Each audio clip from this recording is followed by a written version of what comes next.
Hello and welcome to my R35 Nissan GTR.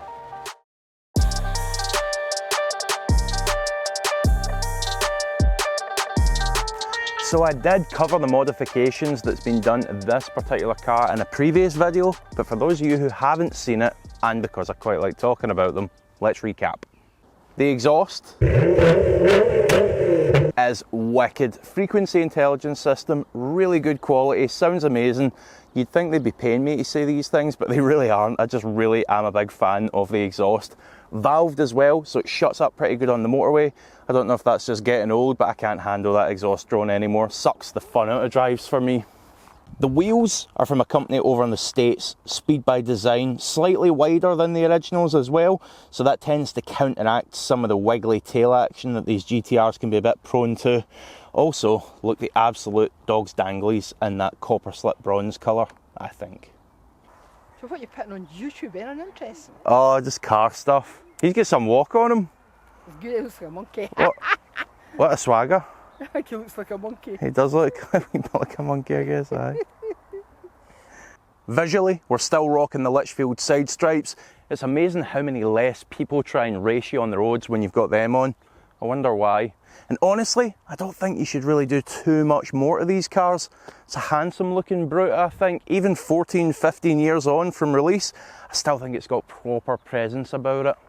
So under here, we've got standard stage 4.25 stuff. Bigger injectors, intakes, that exhaust that we already spoke about, and obviously the mapping. It's around about 700 horsepower in this current setup. But you know, the most amazing thing about it is that it drives as nicely as a stock car. Honestly, maybe the bigger injectors give it a slightly more offbeat idle, but who's caring about that?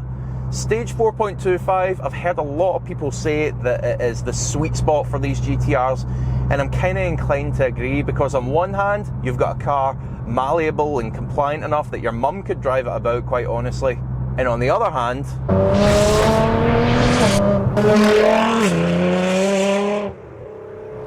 you've got a car that's ready to rival any superbike. Now it does start to get into this self-fulfilling prophecy of power. How much is ever enough when it comes to that? Well, we all know the insane capabilities of these cars. When you build the engine and bigger turbos and stuff, you can get a couple thousand brake horsepower if you really want to.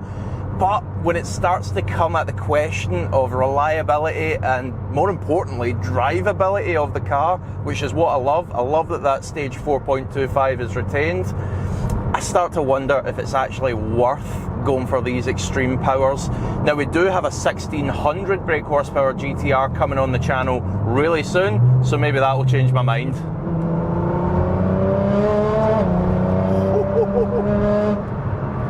What a rip. So clearly, I love this car. I think that's coming across okay on camera, but given the choice, would there be certain things that I'd change about it? Absolutely, and I think anyone would be the same. Anyone that tells you they wouldn't change anything about their car is just lying, just don't. So what would I change about the GTR then? Well, first up would be the gearbox. Now, it's not the reliability of it, because 2011 onwards, these generally tend to be okay. It's not the speed of it. It's still really fast, even by modern day standards. It's the way that it performs when you just leave it in drive, not in R mode or anything like that, just standard mode.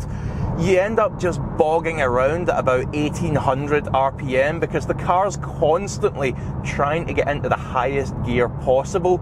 And yeah, it almost feels like it's gonna stall at times. I know why it's doing it, it's more efficient and such, but yeah, it's just not very nice. It'd be better if it used that rev range a little more. Putting it into R mode does cause it to hold the gear a little bit better.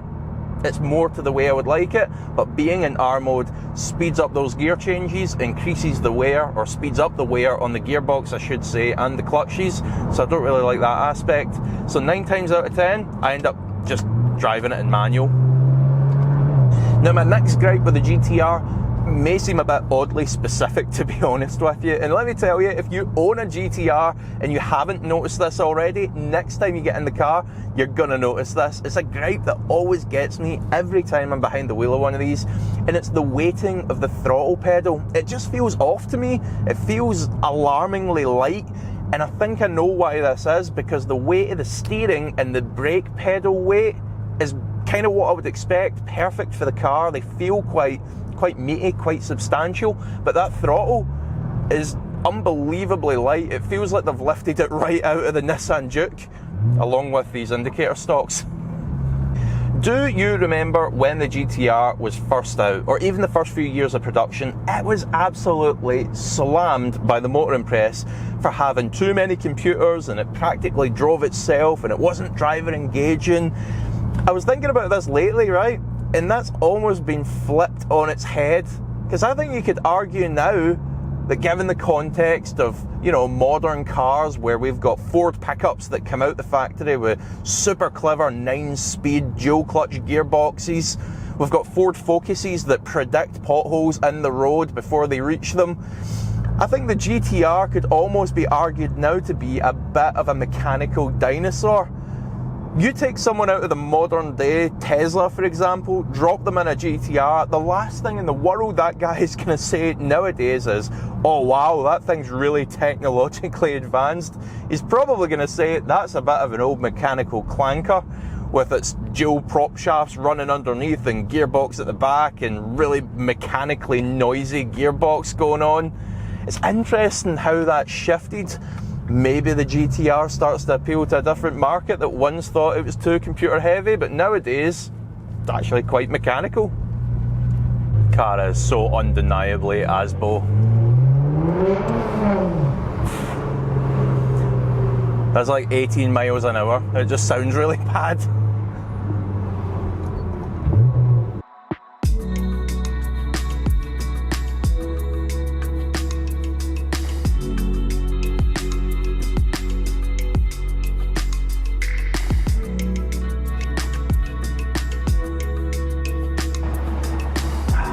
Good coffee, rare Scottish sunshine. What more do you want? See, the GTR to me isn't just one of the best driver's cars of the last 20 years. So much more than that. It's a true working class hero. I can't go out and buy a Ferrari or Lamborghini with that performance level, but the GTR makes it possible. It might be a bit rough around the edges, sure. It might make some questionable gearbox noises, absolutely. But let it stand toe-to-toe with any automotive aristocrat, even 3 times its price, and it'll always give the posh car something to think about, and I love that. And it's nothing new to the GTR, it's been doing this for 50 years, and I can almost bet that when the R36 does come along, it's going to continue in that same way, but it's not going to be the same fire-breathing Godzilla that we have here. I love its violence, I love that it's David to Goliath, I love its humble roots. I love that it's completely unapologetic about being a completely savage bastard of a car.